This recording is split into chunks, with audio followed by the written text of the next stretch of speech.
சார்ந்த அறிஞர் பெருமக்களே, பிரம்மாண்டமான சினிமா கேள்விப்பட்டிருக்கிறோம். பிரம்மாண்டமான திருமண கண்காட்சி என்ற ஒன்றை சென்னையில் தொடங்கி வழிபாடு கொடுத்திருக்கிற பேன் இந்தியா லெவல்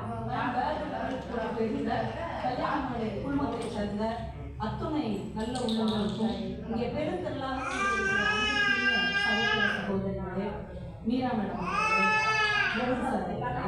உங்கள் அத்துணை பேருக்கும் என்னுடைய பணிவான வணக்கங்களை கனிவோடு தெரிவித்துக் கொள்கிறேன்.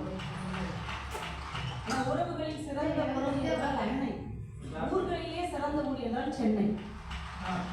உங்களை நம்பிதான் கிராமத்தில் சேஷாத்ரி அவர்கள் வந்தார்கள். ஒவ்வொருத்தருக்கும் 1000 கவலை, கஷ்டம், துயரம். அவருக்கு என்ன கஷ்டம் அப்படின்னா, நயன்தாராவுக்கு கல்யாணம் பண்ணதான் அவருக்கு கஷ்டம். இப்படிப்பட்ட ஆண்கள் தான் பொருளாதார நிதிக்கு வலிமை சேர்ப்பார்களாம். நயன்தாராவுக்கு கல்யாணம் ஆயிடுச்சு கவலைப்படுவாரு, கொஞ்ச நாள் கழிச்சு த்ரிஷாவுக்கு கல்யாணம் ஆக போதையும் கவலைப்படுவாரு, அப்புறம் கீர்த்தி சுரேஷ் வரிசையா வருவாங்க.